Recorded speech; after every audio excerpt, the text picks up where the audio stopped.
High, তো কেমন আছো তোমরা সবাই? আজকে আমি তোমাদের জন্য আরেকটা নিউ ব্লগ নিয়ে এসেছি। এক্সামের জন্য তো আমার যত ডে চ্যালেঞ্জ ফ্যালেঞ্জ সব আমি ভুলেই খেয়ে ফেলেছি। আজকে একটা স্পেশাল ব্যাপার হচ্ছে, আমি রান্না করব। হ্যাঁ, আমি রান্না করব। অবশ্য আমি রান্না করতে পারি না সেটা না, বাট অনেক দিন ধরে করিনি বলে একটু হাত বসে গেছে। রান্না সবে স্টার্ট করব কি দেখে একটা পার্সেল এসে গেছে। পার্সেলটা আবার আনতে গেলাম। আমি অনেক দিন ধরেই ওয়েট করছিলাম এই পার্সেলটার। এটা আমি মিশো থেকে অর্ডার করেছি। এটা হচ্ছে ফেস প্যাক, হচ্ছে 5 রকমের ফেস প্যাক আছে, 5 কি 6 রকম হবে। এমনি আমি ফেসিয়াল অর্ডার করি, বাট আজকে ভাবলাম একটু ফেস প্যাক অর্ডার করেই দেখা যাক। আমি অবশ্য কোনোদিন মিশো থেকে এসব ট্রাই করিনি।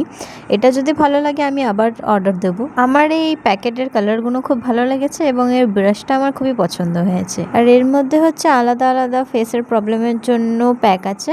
সো আমি ওই জন্য এটা আরও ভালোভাবে ইউজ করতে চাই, করে দেখতে চাই। সো এখানে আমার রান্নাও কমপ্লিট হয়ে এসে গেছে, বাট এটা লাস্টে একটু খারাপ হয়ে গেছিলো। আর আজকে আমি একটু তাড়াতাড়ি চলে এসেছি, তাই লোকরা আমাকে দেখছে, আমি লোকদের দেখছিলাম।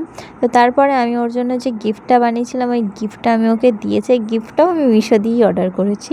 আমি অবশ্য ওর জন্য ভেবেছিলাম এটা সারপ্রাইজ দেবো, আমি সারপ্রাইজই দিয়েছি। কিন্তু আমি এক্সপেক্ট করেছিলাম যে ও আমাকে একটা সারপ্রাইজ দেবে হয়তো, কিন্তু সেটা হয়নি। ও আমার জন্য কিছুই নিয়ে আসেনি। তবে আমাকে বলেছে তোর যেটা পছন্দ তুই কিনে নিবি, আমি পেমেন্ট করে দেবো।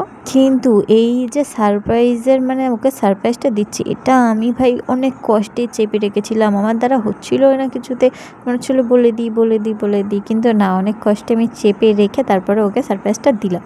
ওই ব্রেসলেটটায় আমি একটা ডেট লিখেছি, ওটা হচ্ছে আমরা ওই দিন প্রথম রিলেশনে গেছিলাম, ওই ডেটটাই আমি লিখেছি। প্রথমে ভেবেছিলাম আমার নাম নাহলে ওর নাম লিখবো, তারপরে ভাবলাম না, এই ডেটটাই বেশি মানাবে, তাই আমি ডেটটাই দিয়েছি। তারপরে চলে গেলাম খেতেই দোকানটায়। অবশ্য আমি অনেকদিন পর এসেছি। ওখান থেকে আমি গেলাম অ্যাপেলো, ওখান থেকে আমি কিছু জিনিস নিয়ে বাড়ি চলে এলাম। অ্যাপেলোর লোকগুলোকে আমি অবশ্য একটু ঘুষ দিচ্ছিলাম। আমি বলছিলাম যে তোমরা আমাকে ভালো করে ডিসকাউন্ট দাও, তাহলে আমার ইউটিউব চ্যানেলে আমি তোমাদের রিভিউটা ভালো দেবো, কিন্তু ওরা সেটা করছে না। চলো আজকের জন্য এতটাই, দেখা হবে নেক্সট ব্লগে। ওকে, বাই বাই।